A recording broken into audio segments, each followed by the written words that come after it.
नमस्कार दोस्तों, मेरा चैनल कथा भक्ति सागर में आप लोग का स्वागत है। आज हम जेठ मास में एक जाट की कहानी सुनेंगे। एक गांव में एक जाट रहता था।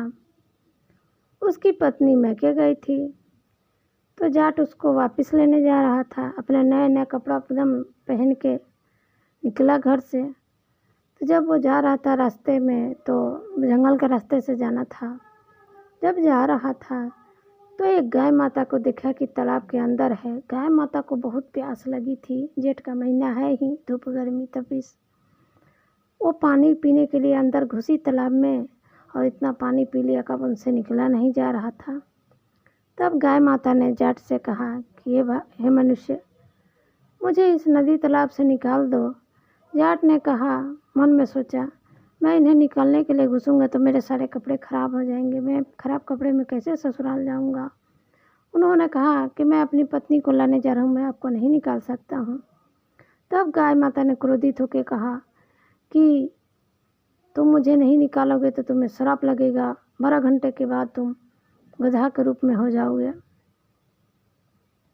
उसने माता के बात पर विश्वास नहीं किया, अपना चल दिया। लेकिन मन में एक भय था उसको, कहीं बात उनका सच हो गया। इधर माँ जो थी, गाय माता, अपना तालाब में डूब गई।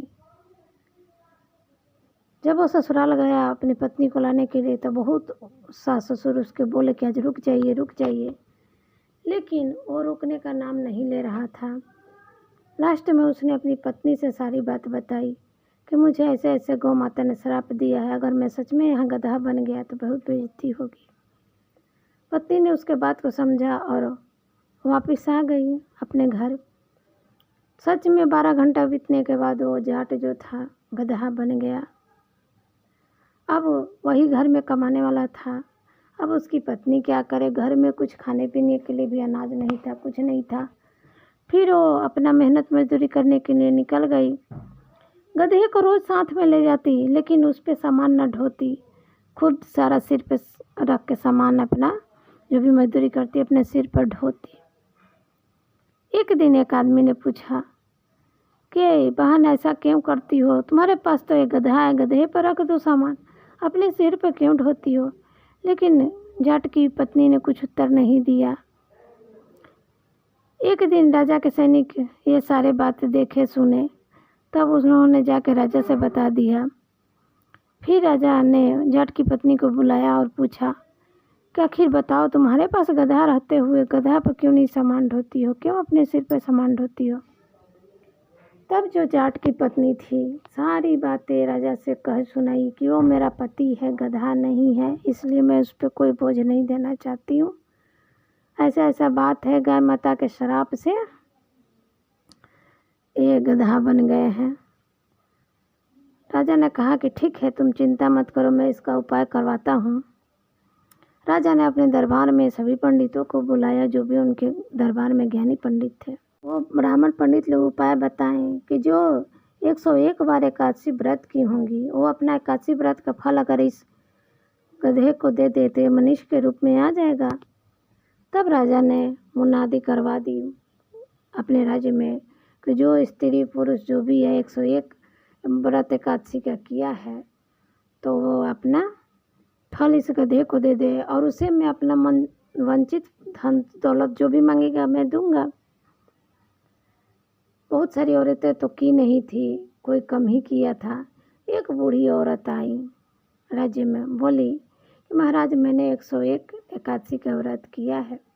तब राजा ने कहा कि ठीक है, आप इसे दे दीजिए अपना एकादशी व्रत का फल, ताकि ये मनुष्य बन जाए, और आपको जो चाहिए धन दौलत जो मैं दूंगा। तब वो बूढ़ी माता ने कहा कि देखिए महाराज, मैं 100 एकादशी व्रत का फल तो दूंगी, लेकिन जो एक निर्जला एकादशी व्रत का फल है वो मैं नहीं दूंगी, वो मैं अपने जीवन के लिए रखूंगी। तब राजा ने मान लिया और कहा कि ठीक है, ऐसा ही कीजिए। तब वो बूढ़ी माता ने उस जाट को 100 एकादशी व्रत का फल दे दिया, जिस कारण वो मनुष्य के रूप में आ गया। लेकिन जो एक एकादशी व्रत का, निर्जला एकादशी व्रत का जो उसने फल नहीं दिया था, तो जाट के पीछे पोछ लगी रह गई गधे का। इस तरह से जाट का उद्धार हुआ और जो भी उस बूढ़ी माता को चाहिए था महाराज ने दे दिया। तभी से उस राज्य में सब लोगों ने एकादशी व्रत का महत्व को समझा और राज्य में जैसे राजा ने घोषणा करवा दी कि सभी एकादशी व्रत करें, इससे बहुत पुण्य है, सब है। तब से उस गांव में सभी लोग एकादशी व्रत करना शुरू किया और उसकी पत्नी ने भी श्रद्धापूर्वक 101 एकादशी का व्रत किया, जिससे बाद में उस जाट का वो पुछ हट गया और सुखी संपन्न वो लोग रहने लगे। तो कहते हैं दोस्तों कि आप कहीं भी जा रहे हैं, चाहे कुछ है, अगर कोई विपत्ति में है, अगर आप उसकी सहायता कर सकते हैं तो आप उससे ज़रूर सहायता करें, पीछे ना हटे। इससे आपको कहीं ना कहीं से आपको किसी न किसी रूप में फल मिलेगा ही मिलेगा। जय श्री कृष्ण भगवान की।